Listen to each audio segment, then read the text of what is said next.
Muy buenas tardes, Arratsaldeon. Bienvenidas y bienvenidos al Museo de Navarra.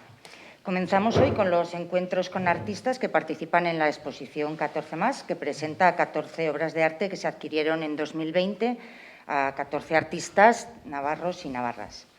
En este primer encuentro contamos con la presencia de 4 de ellos, a quienes agradezco muchísimo que hayan hecho un hueco en sus agendas y que estén esta tarde aquí.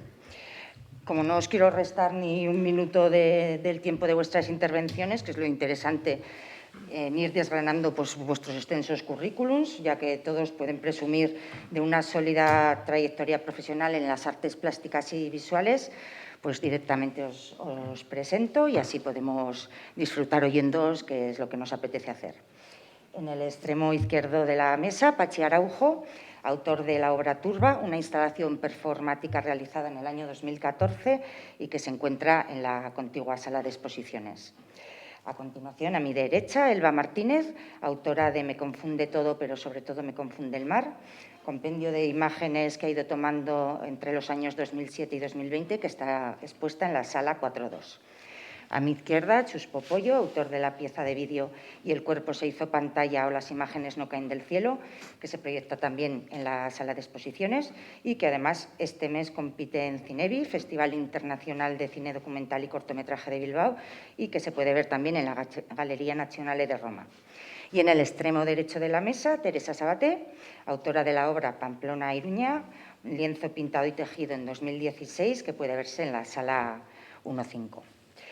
Bueno, pues muchas gracias de nuevo a los 4 y, bueno, quería comenzar así como un primer bloque hablando un poco de vuestras obras, estas obras que, bueno, como sabréis, se compraron en un contexto concreto, en un proceso llevado a cabo por una comisión asesora que seleccionó a estos 14 artistas y a los que pidió que propusieran obra para ingresar en la colección permanente del Museo de Navarra. Así que me gustaría que nos contarais un poquito pues, por qué elegisteis esas obras para que formaran parte de nuestra colección. Bueno, que nos hablaréis un poquito de ellas y bueno, que han supuesto también a lo largo de vuestra trayectoria. Así que si quieres empezamos por Patxi. Bueno, encantado de estar aquí. No sabía que tenía que comenzar yo, pero en todo caso es un placer. El orden alfabético. Perfectamente. En todo caso es un placer estar aquí con todas vosotras y vosotros para hablar un poco acerca de la obra Turba. No lo sé, respondiendo a la pregunta de por qué elegí esa obra en especial o en específico, la respuesta tampoco es clara. Sí que existía un grupo de obras que sí que creo que era interesante que teniendo la oportunidad de presentarlas a esa convocatoria estuvieran aquí, y una de ellas, sin duda, es la de Turba. Turba pertenece a un grupo de obras que maneja elementos robóticos, elementos performativos tecnológicos, y se podrían catalogar dentro de lo que es, de lo que hoy en día se llama la práctica del new media, ¿no? Del arte electrónico, arte interactivo, este tipo de cuestiones. Cuando tengo que explicar por qué o cómo, cuál es la génesis de esa obra y por qué la hice, me encuentro con una tesitura un tanto especial porque no es fácil explicar a todo lo pasado por qué haces eso o cómo has llegado a ese resultado. Lo que puedo decir es que en aquel tiempo, la obra es del 2014, en aquel tiempo se estaba desarrollando el proyecto Human Brain Project, acerca del desarrollo del cerebro, del conocimiento del cerebro, cómo funcionaba el cerebro. Había grandes empresas involucradas en investigar cómo funcionaba el cerebro. Bueno, en ese tiempo yo me encontraba trabajando con temas de entidad software, trabajo en ámbitos de programación. Antes no lo hacía, ahora sí.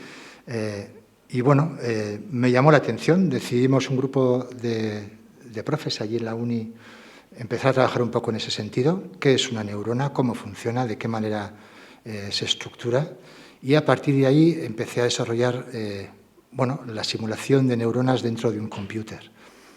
De tal manera que habiendo llegado a esa síntesis de cómo funciona la neurona con sus sinapsis, sus inputs, sus outputs, sus excitadores, sus inhibidores, Entonces me encontraba con que había conseguido generar una pequeña red neuronal a nivel de software y, bueno, la cosa, digamos, funcionaba. Pero necesitaba un relato que lo dio el hecho de pensar que si un grupo de neuronas se ponen de acuerdo y empiezan a actuar de una manera sincrónica, lo pueden hacer desarrollando cierto tipo de comportamientos emergentes. Todo esto es un poco quizás complicado para entenderlo desde fuera, pero el hecho de dar con la clave de turba, de ese nombre, significó que toda esa capacidad conectiva se iba a ordenar para generar cierto tipo de comportamiento violento. Con esta base, desarrollar la pieza física, lo que es el objeto tecnológico, el robot, los motores, sus conexiones, ya fue como algo que iba destinado a dar esa explicación de cómo funciona una turba, de cómo se comporta, por qué lo hace, y que funcionara como un espejo en el cual podernos mirar a la hora de comprendernos, ¿no? Enfrente de un espejo tecnológico que nos puede decir esto acerca de nosotros como individuos, pero también como sociedad. La obra tiene muchas capas, tiene un elemento que está alojado dentro de un computer, de una computadora, es una entidad software que funciona en tiempo real, se pone en funcionamiento cada vez y cada vez lo hace de manera única, pero esta capa software, insisto, necesita de un cuerpo, ese cuerpo se lo da esa estructura metálica de motores y soportes, y a la vez tiene como esa otra parte narrativa en la cual se involucra el comportamiento social al comportamiento de ese elemento.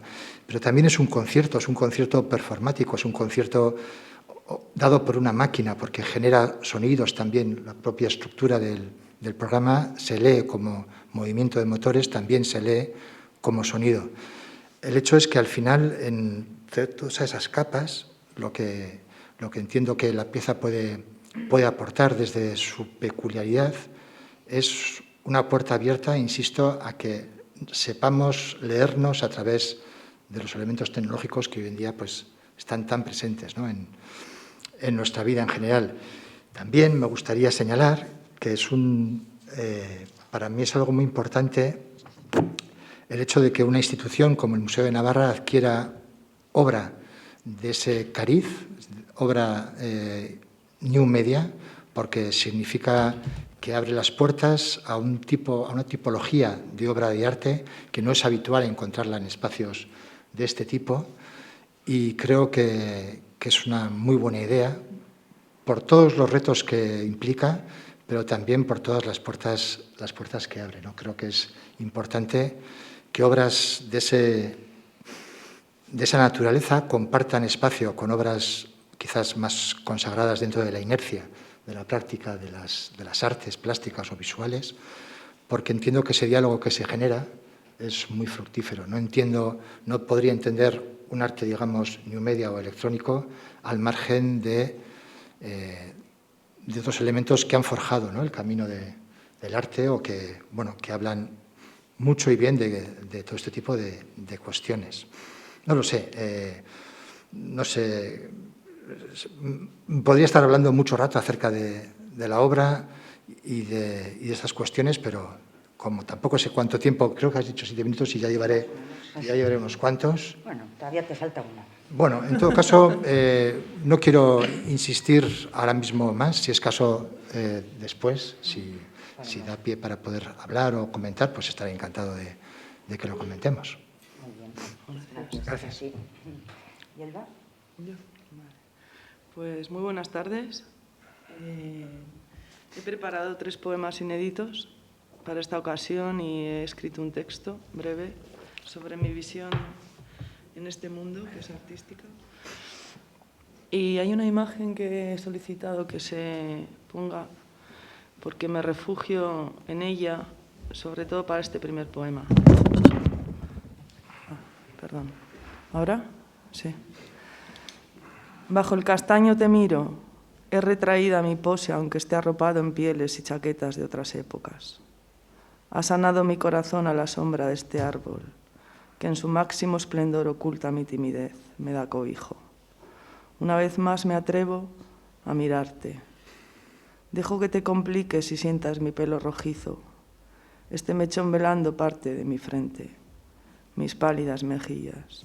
Sé que intuyes mis manos con las que me despediré gentilmente en un gesto radical de mi forzosa valentía para dejarte a solas bajo el castaño en flor. Vengo de llorar junto a la cornamenta del ciervo horas y horas. Estoy sedienta, amoratada, vencida. Ahora, desde este templado presente, veo colores que antes no era capaz de vislumbrar, texturas que por mis manos pasaban desapercibidas. Mi tímido yo aflora, mi mirada acoge igual que da, y no tengo prisa ni rabia. Atrás quedó el desmedido y ansioso gesto, tampoco temo la soledad o la locura. Pero hay algo todavía poderoso y salvaje dentro de mí, algo a lo que debo de dar una nueva forma, un nuevo sentido. Sé también, con certeza, que por mi parte no es demasiado tarde. Y un poema de amor. Anuno. Son sus ojos más que un color, el azabache. Negra magnitud que me protege, me mima, me sonríe. Llega tan dentro de mi ser que tendré que inventarme otro jardín para que continúe el laberinto de una mirada de la que sé me he enamorado. Hago y creo en el arte por su esencial poder de comunicación, herramienta que como artista utilizo siempre en libertad, dando forma mediante la plástica a lo que concibo de este mundo y así hacerlo medianamente legible, a mi manera, haciendo uso de diferentes técnicas y materiales. A su vez, me decanto por el artista que arriesga y se compromete a muy largo plazo a este duelo de ganar y perder. Ganar y perder. En un terreno repleto de trampas, áspero a veces y primaveral en otras ocasiones.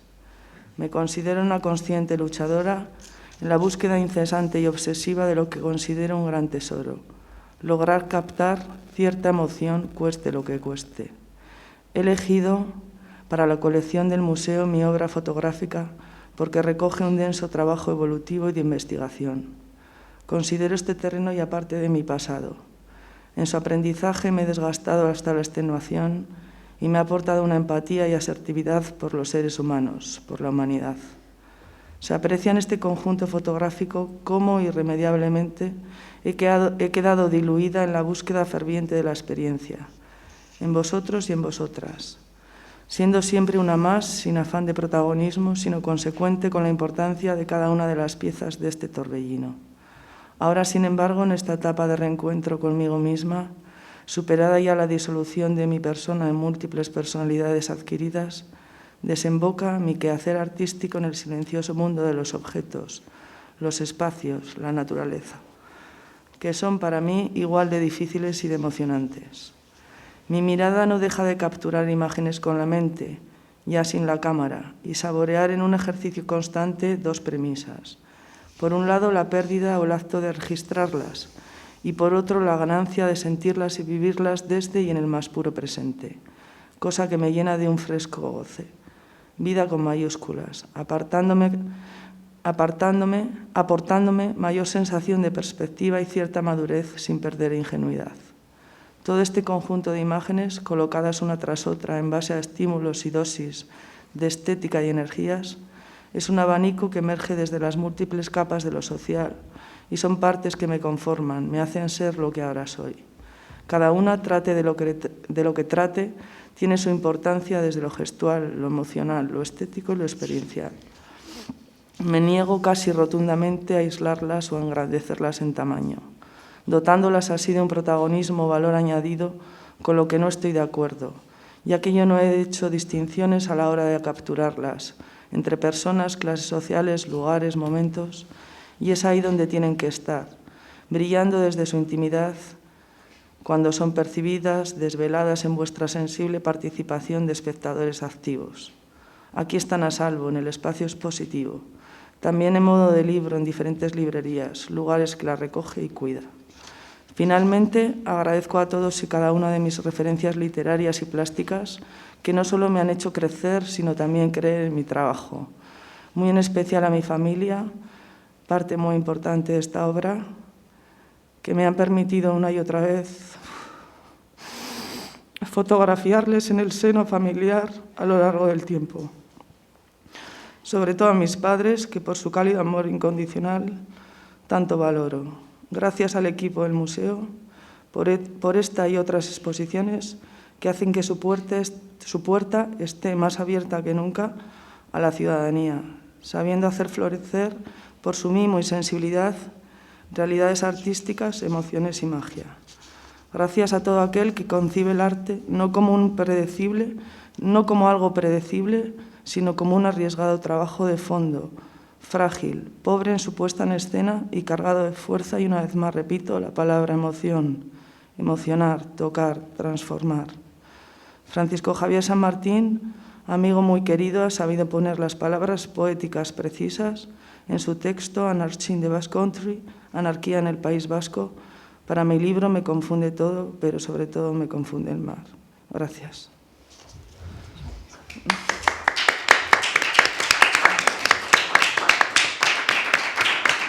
Muchas gracias. Bueno, no sé por dónde empezar. Realmente este siempre es un buen momento para, no solamente para hablar del trabajo, sino para hablar de todo lo que hay detrás del trabajo. No sabría cómo decir, sin entrar dentro de lo que es el trabajo, que yo creo que ahora vamos a poder hablar un poco sobre él. Creo que es importante también reconocer, o sea, siempre reivindico un poco el tiempo que hay detrás del trabajo, de las obras, que muchas veces las tenemos ya formalizadas y para llegar a eso requiere mucho tiempo, y ese tiempo es el que pues es realmente el complicado de gestionar, no solamente a nivel, digamos, existencial, sino a nivel económico. Entonces, que quede claro el tema de la precariedad del arte en el que estamos viviendo, no solamente en Navarra, sino en todos los sitios. Y creo que es importante reivindicar todo el rato la necesidad de que esto hay que generar un tejido cultural importante para que esto pues se vaya recuperando, ¿no? Bueno, aparte de eso, si queremos luego podemos entrar sobre ese tema, y que a veces lo considero casi como una batalla perdida, entrar un poco en el proyecto en los proyectos que yo hago. Si alguno habéis seguido alguna vez los que he ido realizando estos últimos 10 años, son realmente proyectos locales,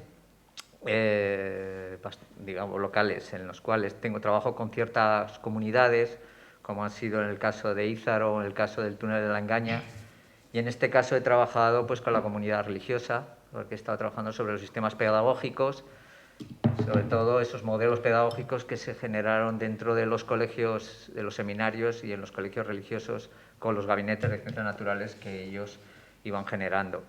El proyecto que habéis visto aquí, el de la película que se ha generado, no solamente hay una película detrás, hay todo un trabajo de investigación donde hay una publicación, que por cierto la he traído. Y yo no sé si se puede pasar, porque como estamos en esta situación tan complicada, no sé.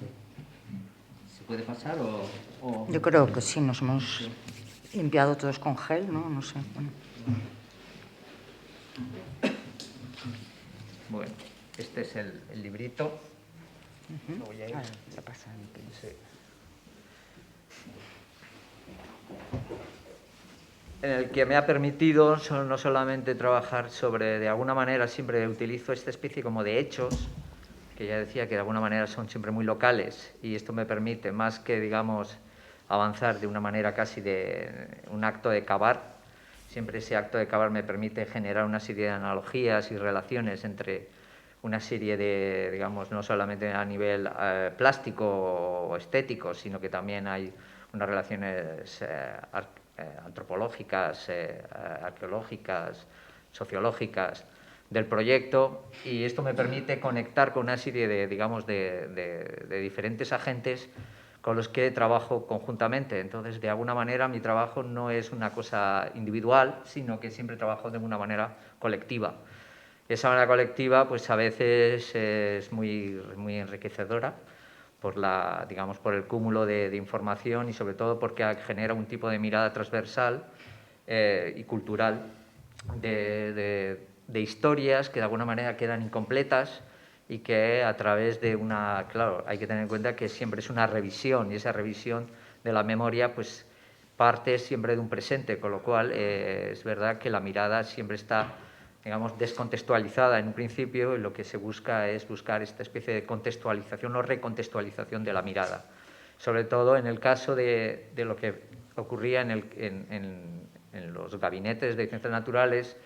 Estos gabinetes que estaban compuestos generalmente por minerales, fósiles, animales disecados o herbolarios, lo interesante es que estos animales procedían de sus misiones. O sea, realmente a finales del siglo XIX y todo el siglo XX, gran parte de estos gabinetes, sobre todo los animales, procedían de esas colonias, de esas misiones donde los propios misioneros, en el caso, por ejemplo, aquí lo tenemos muy claro con el tema de Lekarov, que es uno de los ejemplos mucho más representativos, que desde finales del siglo XIX estuvieron trayendo sus animales desde Venezuela. El proceso taxidérmico, que es el que involucra en esta película, no solamente es la idea de la taxidermia, sino también la taxonomía, ¿no? La idea de la clasificación de las palabras en las bibliotecas y de cómo se van generando las clasificaciones. Entonces, de alguna manera, tanto la taxonomía como la taxidermia de ambos es lo que hace que, en el caso de y el cuerpo se hizo pantalla, o las imágenes no caen del cielo, pues hablan un poco de todo digamos, elementos fantasmagóricos que eran en su momento, pero que han tenido siempre una doble lectura. Por un lado, había una lectura biológica, pero también tenía una lectura, digamos, religiosa. Esa lectura religiosa podía estar más relacionada pues, con la idea más de generar una mirada más en relación a lo que era considerada pues, como la bíblica, como era el arca, ¿no? En ambos casos, lo interesante era cómo todos estos elementos de lo que han sido siempre los gabinetes parece una cosa como del pasado. De hecho, cuando lo vemos, y en el caso en el que tenemos en el concreto, en el que estamos viendo en la película que estaba proyectada en estos momentos, que hace un momento estaba proyectada aquí, tenía una serie digamos, estaba rodada toda en Alsasua, y todo ese gabinete llevaba como 40 años cerrado. Y entonces, claro, al principio uno tiene la sensación de que estamos hablando algo del pasado, pero realmente en uno de los colegios más influyentes que hay en el País Vasco, que está en Loiu, que es Urdaneta, él tiene una de las colecciones más interesantes ahora de gabinetes. Estos gabinetes no los quiero confundir con los gabinetes, digamos, con los museos de ciencias naturales. Estos eran una cosa que era totalmente ajenas a los museos de ciencias naturales. Estos eran unos gabinetes que se creaban dentro de los colegios, para los modelos pedagógicos, y que cada orden tenía su propia colección. Esas colecciones podían ser tanto de los franciscanos como podían ser de los jesuitas o podían ser de los agustinos. Y todos ellos, de alguna manera, cuando han estado cerrados, pues esas colecciones se están moviendo, ¿no? De hecho, la colección de Lekarov en estos momentos la tiene la Universidad de Navarra, que están preparando un museo de ciencias naturales para incorporarla, ¿no? Entonces, digamos, esta idea digamos, el sistema pedagógico era lo que realmente me parecía como interesante, más que, digamos, que he utilizado la de los animales como una excusa para poder plantearme algo más que lo que es, digamos, esa manera de generar un imaginario dentro de generacional y que todavía permanece en generaciones donde han estado estudiando gente en los colegios religiosos. ¿Qué cosas han surgido también a la hora de esta investigación? Es que realmente todos los colegios, digamos, todos estos gabinetes de ciencias naturales solamente estaban en los colegios masculinos. En los femeninos no hubo nunca un gabinete de ciencias naturales. O sea, la ciencia estaba dirigida solamente a la masculinidad o sea, que eso es un tema también interesante dentro de cómo se ha ido generando nuestra mirada y cómo se ha ido. Y ahora esa mirada, por supuesto, está cambiando, y menos mal que está cambiando, ¿no? Entonces, es como... Creo que era interesante verlo por ahí, como qué ha pasado con esos gabinetes y hacia quién iba dirigido, ¿no? Este proyecto, de alguna manera, que empezó aquí, no solamente en el País Vasco, sino que vi que en España también estaba lleno de gabinetes de ciencias naturales. En Roma, que he tenido la oportunidad de poder participar en unas residencias que hay en la Academia de España, he podido desarrollar el proyecto de los gabinetes en un colegio que era el primer colegio gratuito y público que hubo a nivel europeo, que se fundó en Roma en 1630 y se llamó el Colegio Nazareno. Este Colegio Nazareno ha estado activo desde 1630 hasta el 2014.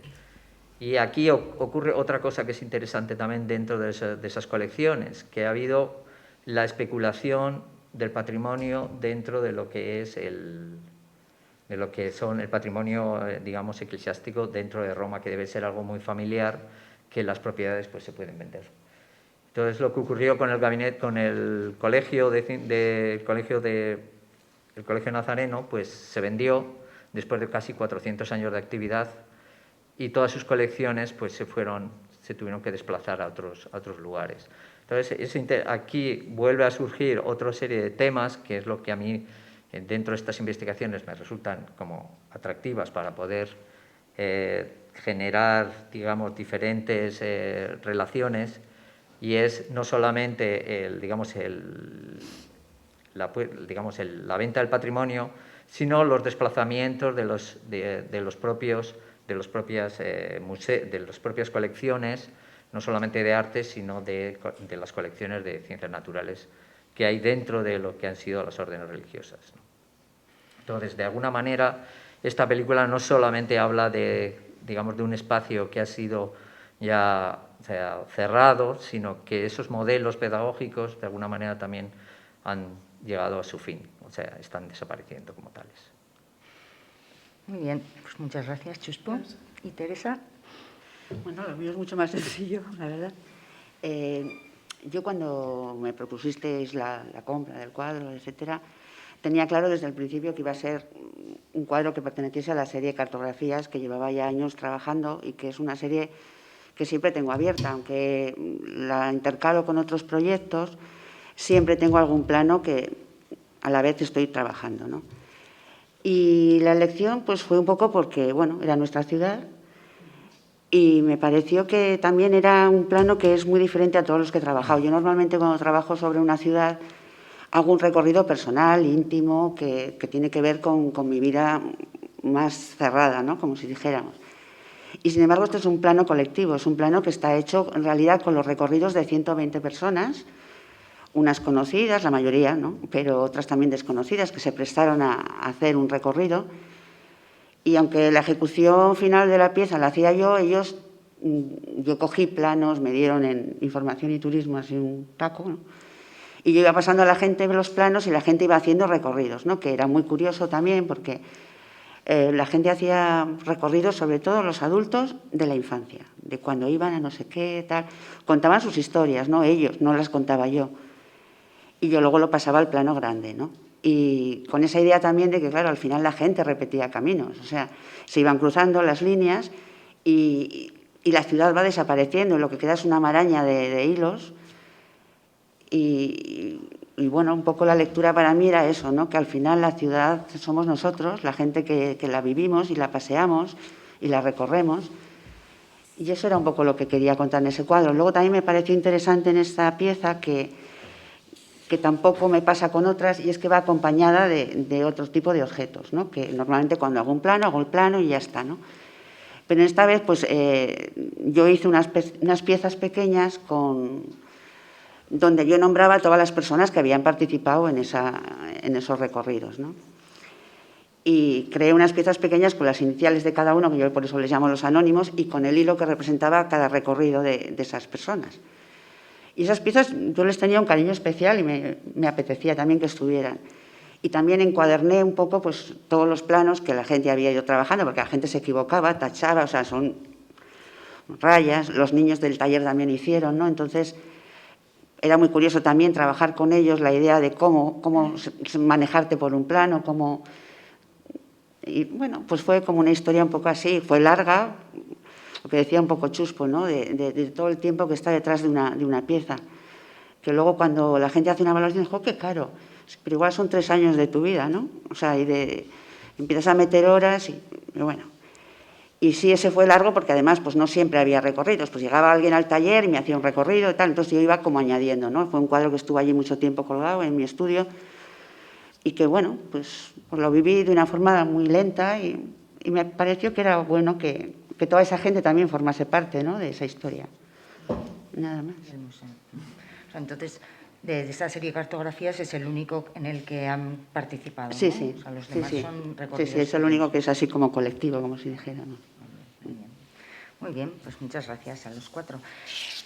Bueno, dado que estas obras, como sabéis, pues han sido compradas, adquiridas en un contexto concreto que tiene, pues, tristemente que ver con el COVID, me gustaría, por un lado, si os apetece contar de qué manera os ha afectado toda la pandemia, si ha cambiado vuestros procesos, vuestros intereses artísticos o en qué momento os ha podido dejar, si os apetece, pero bueno, y también, sobre todo, me encantaría saber qué estáis haciendo ahora en este momento, cuáles son vuestros proyectos presentes y futuros, porque, bueno, ya hemos hablado un poco del pasado, que podrían ser las obras que ya tenemos aquí, y ahora, pues, bueno, pues nos actualizamos un poco con eso, con vuestro trabajo.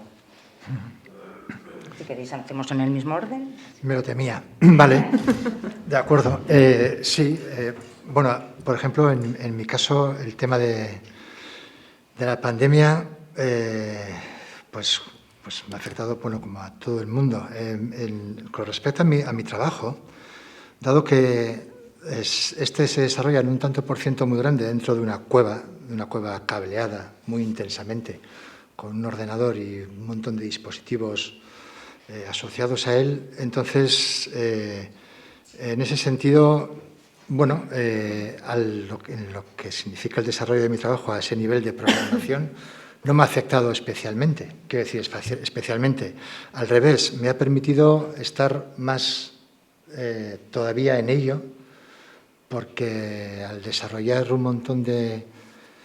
al generarse un montón de información en un plano virtual, en un plano online, he tenido ocasión de poder participar en eventos o en foros en los cuales no hubiera podido hacerlo de haberse dado una situación normal, ¿no? El hecho de que haya existido una apertura de ese mundo que ha generado, bueno, de una manera un tanto disuelta, ¿no? En un montón de información, insisto, en mi caso me ha servido para poder asistir a otro tipo de cuestiones. Otra cosa es que socialmente, mentalmente o incluso a nivel, no sé, de salud, pues esto haya afectado de otras maneras, ¿no? Pero en lo que se refiere al nivel de trabajo, ese trabajo de búsqueda, de recabar información, de horas delante de una pantalla para programar, en ese sentido ha servido para estar más concentrados si cabe, ¿no? De alguna manera. Porque el trabajo que desarrollo tiene que ver en parte con ello y en parte también luego con el desarrollo físico de las piezas, que sería otra cuestión.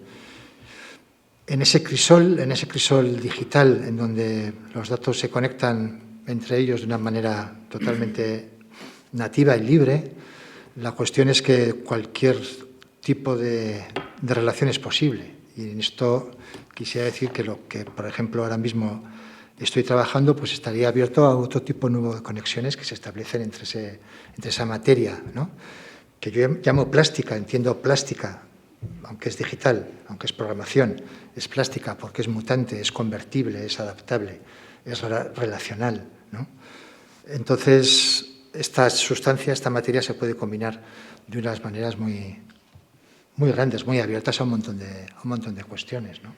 Que pueden ir desde, bueno, la realización de obras más asociadas a otro tipo de disciplinas, colaboraciones con cuestiones de espectáculo, de danza, de circo, o instalaciones propiamente, entidades propias, entidades individuales que funcionan de manera autónoma, ¿no?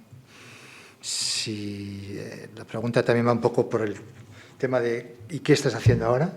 Pues bueno, pues ahora estoy haciendo parte de lo mismo, pero enfocado a otro tipo de cuestiones. Por ejemplo, ahora me llama la atención porque voy a participar en un evento en Vitoria-Gasteiz de inmersiones que este año trata sobre artes adivinatorias, cosa en la que yo no hubiera sospechado que podría formar parte, pero ¿por qué no? Es una de las posibilidades.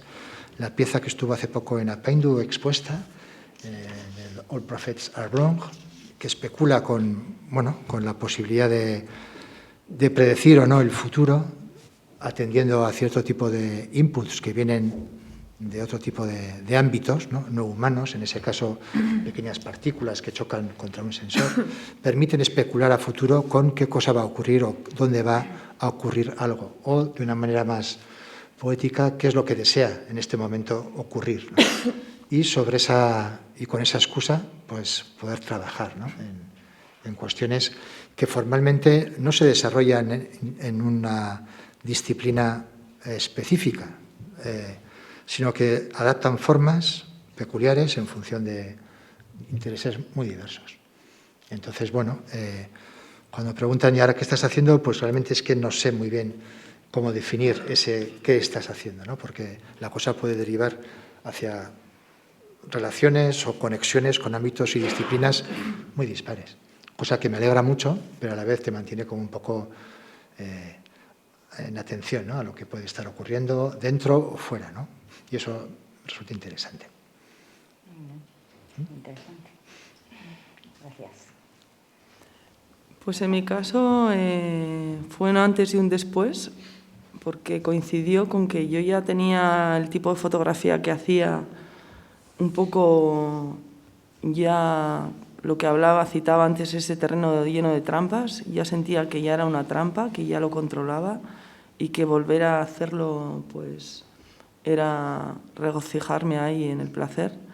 Entonces coincidió esta pandemia con que ya la gente no estaba dispuesta a dialogar, porque yo salía a la calle con la cámara y dialogaba con la gente, les paraba cuando la escena me parecía apropiada para mi trabajo y a través de un diálogo pues me permitían o no que yo les fotografiase. Entonces no veía una energía adecuada para ese diálogo y me refugié más en mí misma y surgieron una serie de poemas que ya tengo para un par de publicaciones y justo salió el libro del que he hablado también, Me confunde todo, pero sobre todo me confunde el mar.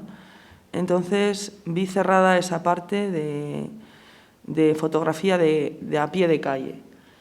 Y ahora, poco a poco, estoy en este ejercicio de... Sí, he sacado alguna imagen, pero sobre todo estoy disfrutando en perderlas, en capturarlas, pero solamente en mi retina, que me da un montón de conocimientos que antes eran muy rápidos, eran muy torbellino. Entonces ahora estoy seleccionando los poemas, todavía hay muchos que surgen, muchos momentos inspiradores y estoy como vaciándome de todos esos poemas y con todos esos poemas a través de la voz poética, que agradezco a Ángel de Miguel su insistencia en que volviese a escribir, que lo había dejado.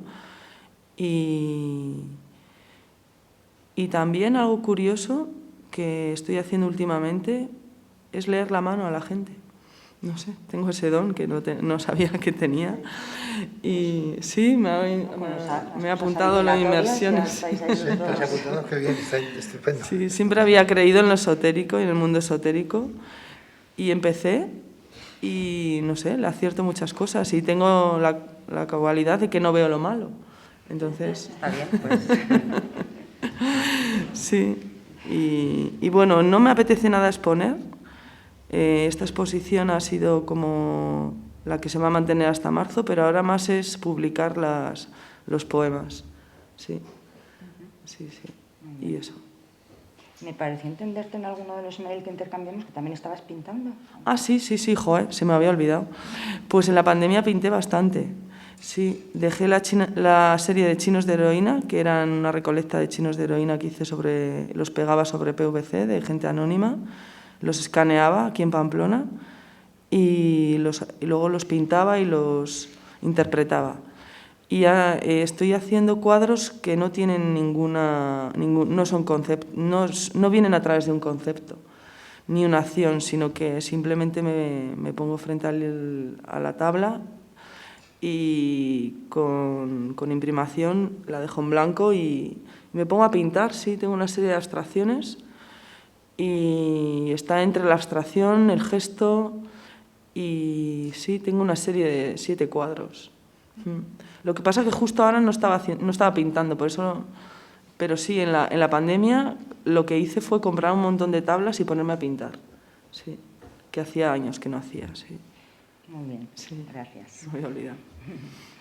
¿Y tú, Chuspo? Bueno, yo creo que nos ha pasado un poco realmente la dinámica que tenemos, hablo por mí, pero supongo que casi todos los artistas es pasar mucho tiempo solo, sobre todo en procesos como de investigación y cuando ya estás muy avanzado, luego es verdad que tienes que salir fuera a conectar con gente, pero en un principio a mí me pilló con toda la edición de la película, con lo cual estuve bastante tiempo solo y era una dinámica que ya que llevo siempre, vamos, la de trabajar. Por eso hablaba antes de el número de horas, el trabajo que hay siempre detrás, pero que no se ve, ¿no?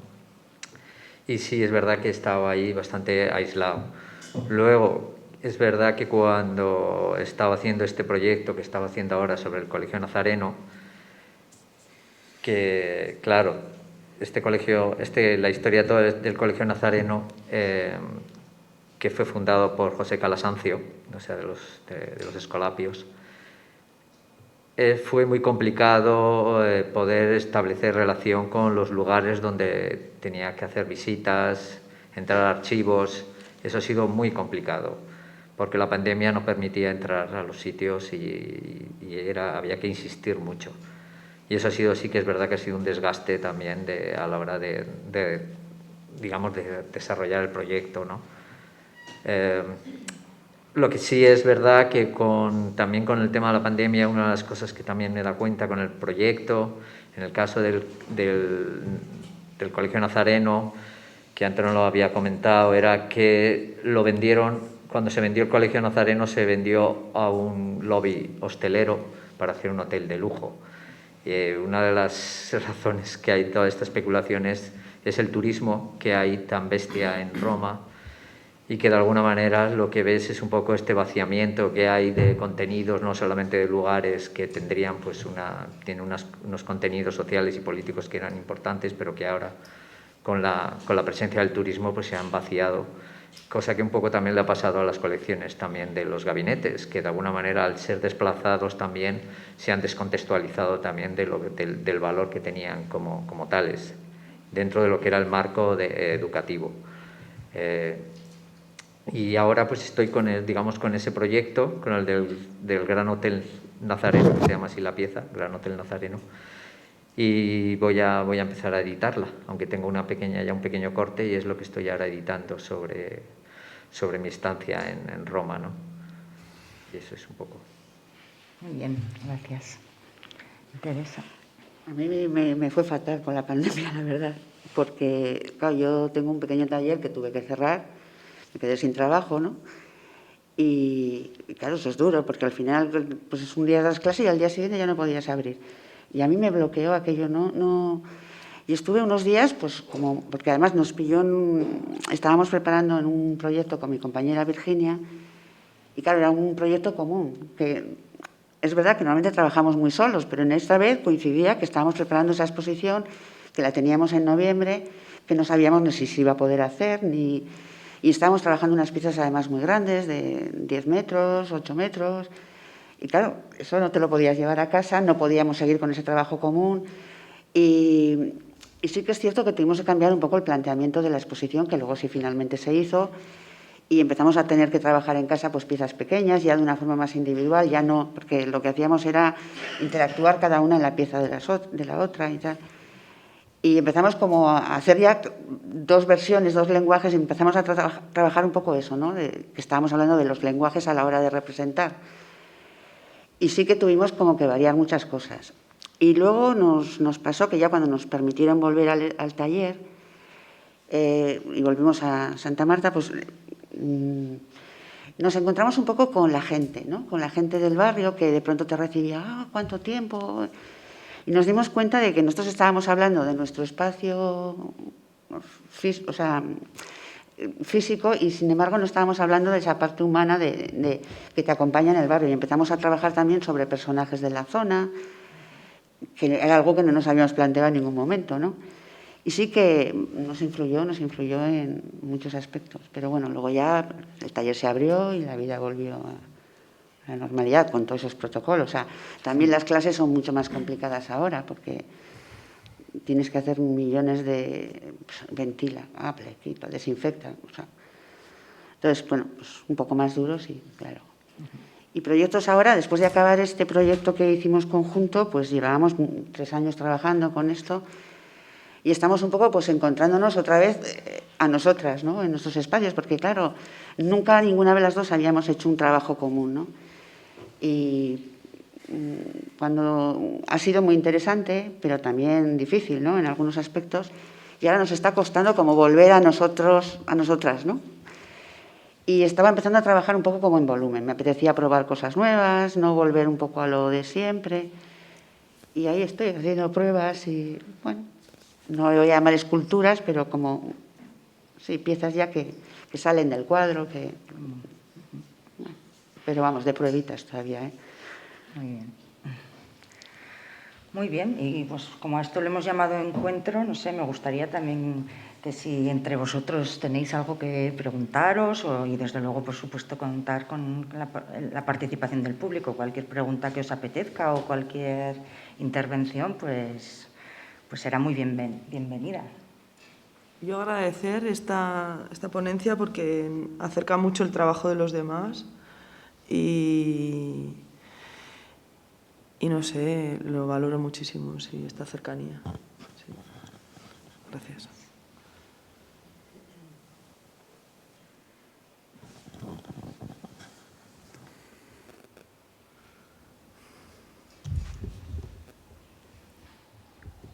Allí, Miquel.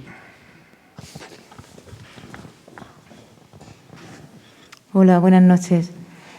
Bueno, yo quería, en primer lugar, agradecer al museo las actividades que nos ofrecen en los colegios, porque hace poco estuvimos aquí un grupo de primero de primaria de Vázquez de Mella y nos enseñaron 3 de las obras de los 14 artistas navarros y hicimos un taller de una obra de Teresa Sabaté. Los niños cosieron en un plano de Pamplona pues un recorrido que ellos quisieron, ¿no? Cada uno eligió un recorrido. Y bueno, salieron de aquí entusiasmados, también porque el taller se lo hicieron muy agradable y la visita también, pero la actividad en sí pues les llamó mucho la atención y querían continuarlo en clase, ¿no? Entonces, bueno, hemos aprovechado el interés que han tenido los niños en la obra para empezar a hacer un proyecto de trabajo que hemos iniciado en el cole sobre Teresa Sabaté y bueno, pues yo estoy por eso aquí, porque me llegó la información de que iba a estar aquí ella y pues agradecer un poco todas estas oportunidades que nos dais a la educación para que los niños poco a poco vayan también conociendo su entorno artístico y se vayan entusiasmando. Y sobre todo emocionando, como ha comentado alguna de las ponentes, ¿no? Entonces, bueno, ahora al final sí puedo hablar con Teresa un poquito de lo que estamos haciendo. Sí, sí, luego hablamos. Y nada más que sobre todo eso, el museo, las actividades que nos ofrecéis a los colegios, pues algunas pueden pasar más desapercibidas, pero en esta ocasión pues ha enganchado a un grupo de niños y a los maestros también y vamos a profundizar en ello. Gracias. Qué bien, pues muchas gracias por tus palabras, qué bien. Pues igual recogiendo un poco esta cuestión de la difusión de la cultura, del arte, de la educación y también recogiendo un poco lo que habías dicho, Chuspo, sobre la necesidad de crear tejido, ¿no? En la mesa redonda que hicimos con miembros de la comisión, pues les preguntaba a ver, bueno, pues qué argumentos tenían las instituciones culturales para comprar arte, para difundirlo. Y bueno, pues se habló desde la visión sobre todo de los gestores culturales, pero vosotros como artistas, que claro, por lo que veo además eso, pues ni una pandemia ha conseguido parar vuestra forma de vivir, que es eso, pues la creación es algo que forma parte de vuestra vida, que entiendo que es necesaria para vosotros. ¿Cómo transmitiríais a la sociedad ese bien que la creación, el arte, la cultura hacia el ser humano, ¿no? Yo pienso, ¿no?, que tenemos esa función de transmitir a la sociedad esa necesidad para que todo esto no se quede también como en hechos aislados, sino que forme parte, ¿no? Ha sido, ¿no? Yo creo que una de las cosas más relevantes ha sido que con la pandemia realmente ha habido un uso, bueno, o sea, se ha recuperado la lectura, la gente ha vuelto otra vez a la lectura, gracias a los audiovisuales, gracias a la música, pues la gente ha podido soportarlo. Cosa que, por un lado, está muy bien, o sea, es como de repente te das cuenta de la importancia que tiene la cultura a todos los niveles. Estoy hablando aquí, digamos, casi del consumo doméstico, ¿no? Pero que también ha habido otra parte negativa, que es como el consumo de la cultura gratis. Y yo creo que también ese es un tema interesante a discutir, porque es como la tendencia es siempre hacerlas como que la cultura es algo que viene de una manera... ¿No habéis tenido esa sensación? ¿No lo habéis visto vosotros? Sí, es esa frase de por amor al arte, ¿no? Sí. Que al final cargamos con ella, y que es verdad que muchas veces parece que lo que no pagas no valoras, además. Exactamente. Es muy triste eso. Pero que ha sido, digamos, uno de los pilares que ha sustentado todo este tiempo que hemos estado en nuestras casas, ¿no? O sea, ¿quién no se ha leído un libro, quién no ha estado viendo unas películas o quién no ha estado escuchando música? Digamos que la trama cultural ha estado dentro y ha sido lo que realmente ha soportado un poco todo este tiempo. Pero que con el paso, digamos, ahora digamos que con todo este dinero que va a venir de la Comunidad Europea, no hay realmente una gestión, digamos, no se ha hablado de una gestión real de si ese dinero de alguna manera va a ir digamos, a la parte cultural, a reconstruir todo ese maltrecho que ha habido en el tema sobre todo en el tejido ese cultural. Y siempre cuando hablo de no estoy hablando del mundo de la industria cultural, sino que estoy hablando de algo mucho más, digamos, el que sustenta toda esa industria cultural, que son pues los artistas, ¿no? Desde muy abajo. Entonces yo creo que es muy importante que cuando se habla siempre de cultura no hay que hablar, siempre confunden cultura con industria cultural. Y yo creo que ahí sí que habría que hacer una distinción. Y no estamos hablando del mundo del espectáculo, que es verdad que entretenimiento tiene que tener, pero la cultura creo que es algo más. Y fundamental ahora que con digamos, con este maltrecho que ha habido, pues sí que es importante revisar y apoyar todo lo que es ese tejido que estaba hablando, que está ahí debajo, que es el que sustenta.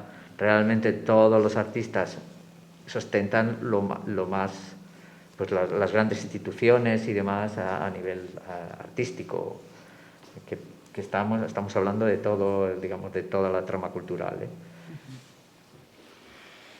Sí, no sé, a mí, por ejemplo, me parece que, bueno, esa trama cultural, ese tejido que es vital, ¿no?, para la actividad artística, pasa, desde luego, por los agentes creadores, ¿no?, de ese contenido, sin duda a la escala que comenta Chuspo. Entiendo que también pasa por una parte muy grande por el factor de educación, lo que ha comentado esta chica acerca de implicar el trabajo de Teresa dentro de las clases, que los alumnos y las alumnas trabajen todo este tipo de historias.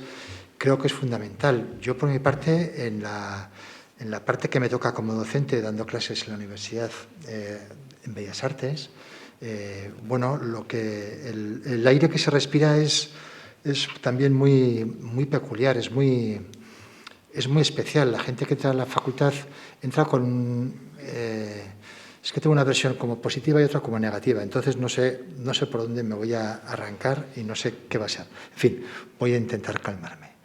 La parte positiva es que en realidad el interés y la curiosidad de la gente por aprender, por cuestionar, por preguntar qué es lo que está ocurriendo, cómo afectan todo este tipo de cuestiones a los procesos de aprendizaje, eso está ahí, eso sigue estando ahí, la gente sigue preguntándose y sigue inquiriendo y exige, pide información actualizada acerca de qué es o qué hay o cómo se puede generar contenido cultural o artístico en una sociedad tan especial como la que estamos viviendo ahora en tiempo de pospandemia, ¿no?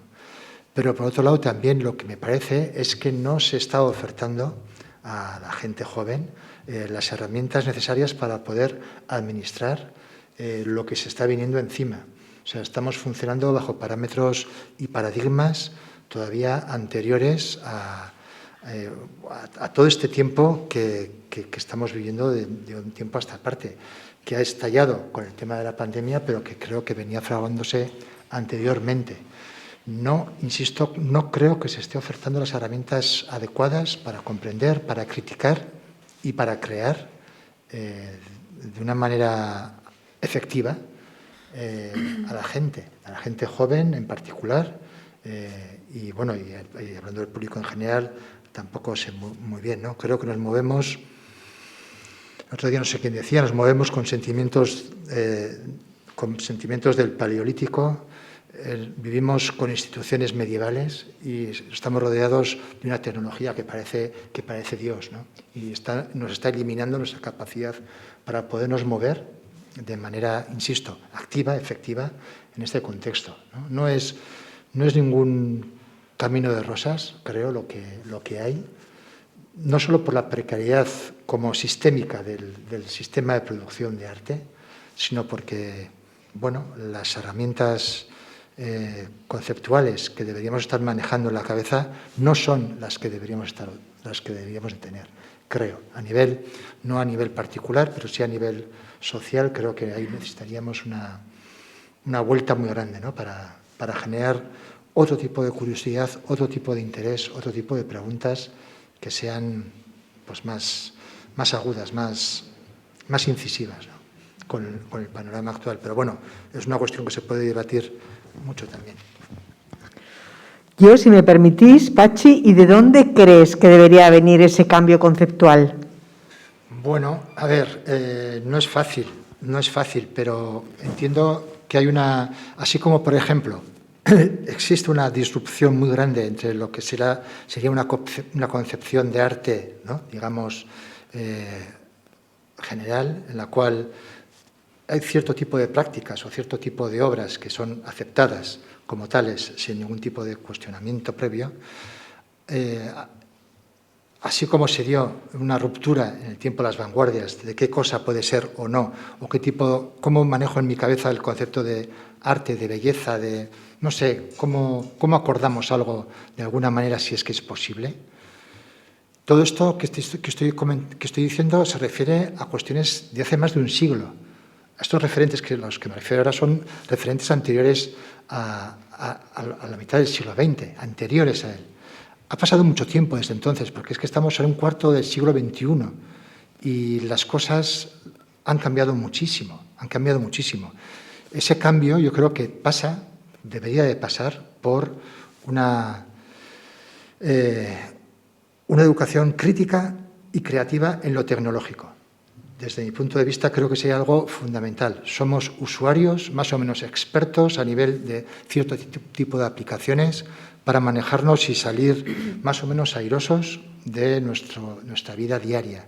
Pero en el momento en que queremos intervenir esa señal o ese mundo que se está construyendo ahí fuera de manera crítica, intervenir de manera crítica el mundo que está siendo construido, necesitaríamos tener capacidad para manejar el mismo nivel de creación que la sociedad como conjunto, la gran industria, posee.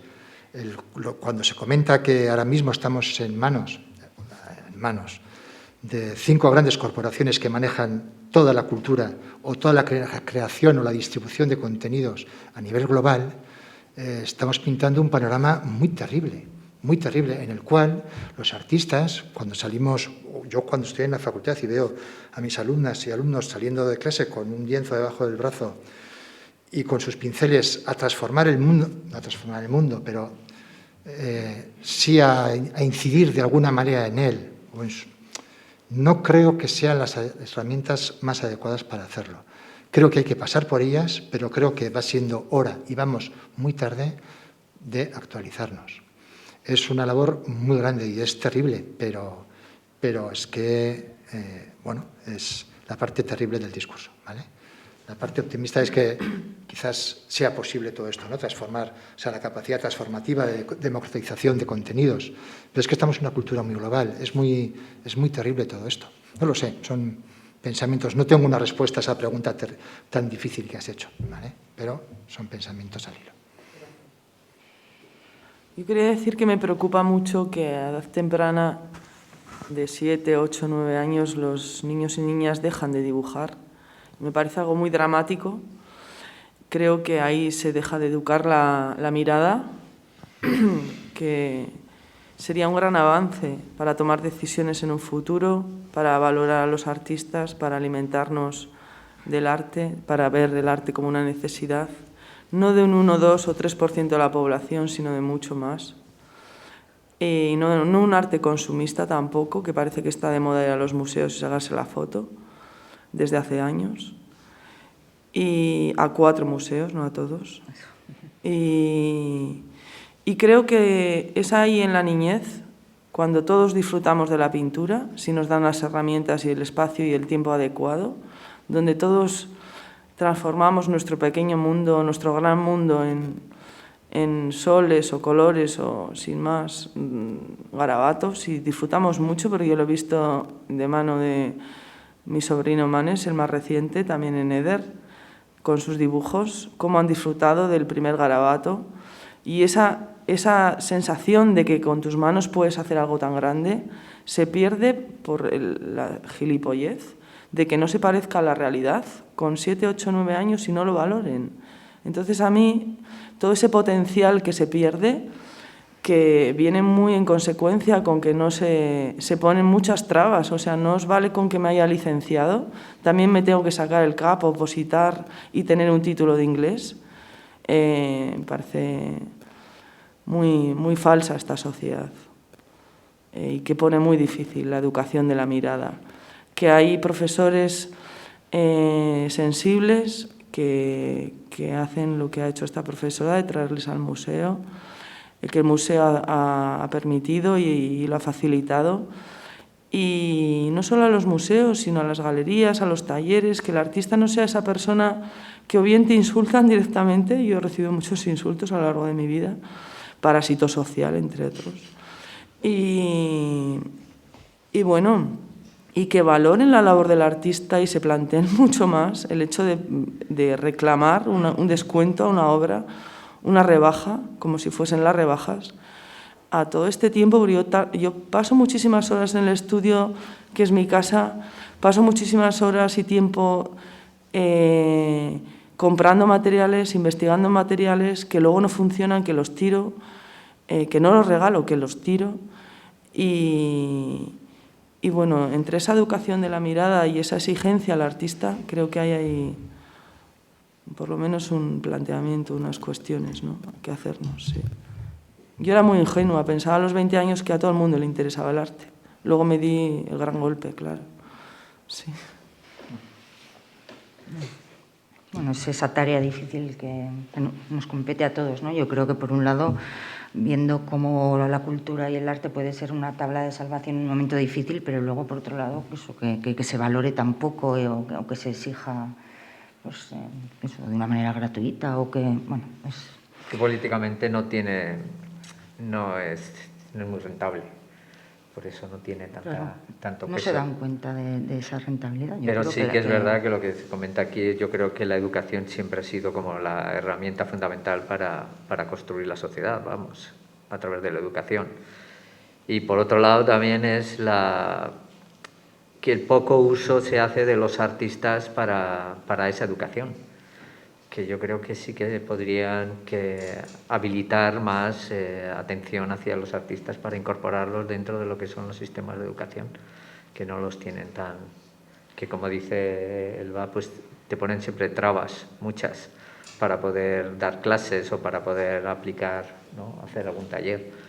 Entonces, yo creo que ahí sí que es verdad que hay un gran campo que puede ser utilizado y que tiene mucho interés, pero que, pues no sé si por falta de interés por parte de las instituciones o de otros medios, porque lo que realmente genera créditos, pues siempre es lo que estaba diciendo, es un poco la industria cultural, ¿no? Entonces, yo creo que es importante hacer la mirada sino a ese tejido que está por debajo de todo eso, yo creo que es importante. Y sin embargo, siguen matriculándose en él, ¿no? O sea, quiero decir que hay un interés, como decías tú, una curiosidad, o ha habido un descenso en los matriculados en las facultades de Bellas Artes, por ejemplo. En nuestro caso, al menos, no hay un descenso, para nada, para nada. Pero no es una cuestión de cantidades. Es una cuestión, quiero decir, gente joven siempre hay gente que va a entrar a estudiar y a estudiar y a hacer cosas. El problema está en que la distribución cualitativa de esa información es sorprendente. Por ejemplo, os doy unos datos. Es sorprendente que el 80%, casi el 90% de la matriculación en Bellas Artes es de chicas, ¿vale? Los chicos no estudian Bellas Artes. No se apuntan a Bellas Artes. Una gran mayoría de mujeres son las que son alumnas, las que tenemos en clase. ¿Esto qué quiere decir? Que en algún otro sitio están los chicos. ¿Dónde están los chicos? Estarán haciendo ingenierías, estarán haciendo formaciones profesionales. ¿Por qué está todo tan completamente capado por sus lados y como metido en disciplinas que parecen como de género, ¿no? Es terrorífico. Es terrorífico. No lo sé. Esto seguramente quiere decir cosas. Quiere decir que, por ejemplo, podríamos pensar que hacer una carrera de Bellas Artes no tiene prestigio, no es un ámbito de poder. Entonces, son las mujeres quienes van a ocupar esas plazas. Los hombres están disputándose el poder en facultades de mucho más mérito, de mucho más prestigio. No lo sé, no lo creo, pero se podría hacer esa lectura, quizás. ¿En manos de quién está luego la cultura? ¿Cómo se genera esa distribución? Bueno, lo estamos comentando. Nosotros podemos hacer pequeños esfuerzos desde la educación, desde los ámbitos cercanos, ¿no? Desde el ejemplo que pone Elba de decir, mira, es que la cara que se le ha puesto a mi sobrino cuando ha hecho un garabato, hasta el decir, vamos a llevar a las escuelas la producción artística de tal sitio para que se vea, para que se entienda, ¿y quién es el público que asiste a esas clases, que están en esas clases? ¿Quiénes son esas personas? ¿Cuáles son sus inquietudes? Es muy complejo, o sea, hay como muchos factores. Yo, desde luego, no tengo las respuestas. Puedo constatar cosas, pero bueno, o sea, siempre va a haber preguntas y siempre va a haber interés y curiosidad, desde luego que sí. Pero las cosas yo creo que cambian también, ¿no? Y se mueven y discurren de maneras peculiares. No lo sé. A mí me daría que pensar todo esto un poco. Bueno, yo veo también los medios de comunicación. Los medios de comunicación es algo que están ahí y que tienen mucho también que hablar sobre este tema. El tiempo que se dedica a unas cosas y el tiempo que se dedica a otras. Y lo tenemos ahí, es evidente, vamos. Entonces, solamente hay que pensar que cuando en el caso de la televisión o de otras plataformas, vemos el tiempo que le dedican a una exposición o a un artista, es minúsculo comparado con el tiempo que le dedican al deporte, por ejemplo, y no al deporte, sino al fútbol. Entonces, al final, pues se tiene lo que se alimenta, vamos. Entonces, si estás alimentando, estás dando tanto, y no solamente los medios de comunicación de la televisión, de las plataformas, sino los periódicos, las revistas. No hay revistas de arte. Es que no hay, porque antes las revistas, la única manera que podían sobrevivir era a través de la publicidad que tenían. Y esa publicidad ha desaparecido, porque claro, ahora a través de las plataformas de Internet, pues ese tipo ya solamente existen en plataformas de Internet, vamos.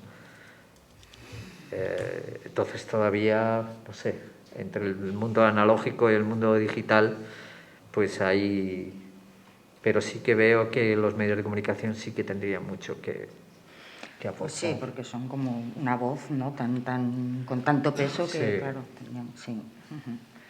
Y retomando el porcentaje que decías de las facultades de Bellas Artes, en la experiencia que tienes tú en el taller, imagino que Sí, edades... siempre hay más niñas que niños. Y también, siempre. o sea, se mantiene... Pero ha sido muy curioso porque eso también pasó un poco con la pandemia, ¿no? Cuando cierras y luego vuelves.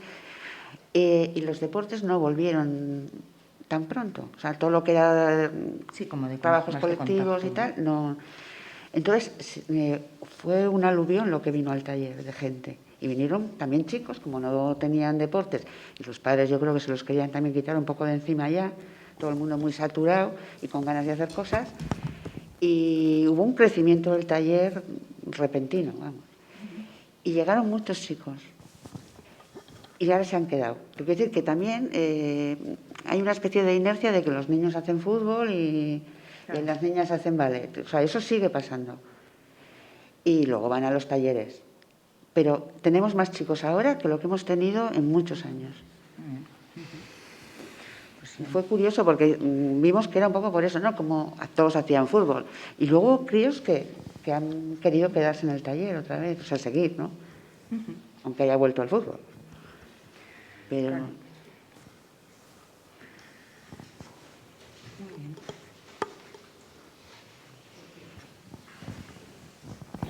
Bueno, yo a la organización del museo quiero agradecerle y también a vosotros, que soy de un pueblecito de Navarra, estoy aquí de pura casualidad, pero me ha encantado conocer a los artistas y ver escuchar todas vuestras reflexiones. El día 17 vi vuestra obra, pero desde luego voy a ir a volver a verla de nuevo. Entonces, me parece que este acercamiento hacia el ciudadano pues es muy importante y yo animaría que lo hicierais de nuevo, y gracias a los 4. Gracias. Gracias, muy bien. Pues el 15 de diciembre repetimos con otros 4 artistas y el 11 de febrero también. Así que... Muy bien, pues... Si queréis, no sé, alguna cosa más, y si no, pues muchísimas gracias. Ha sido un gusto teneros, escucharos, así que... Muchas gracias por venir a todos.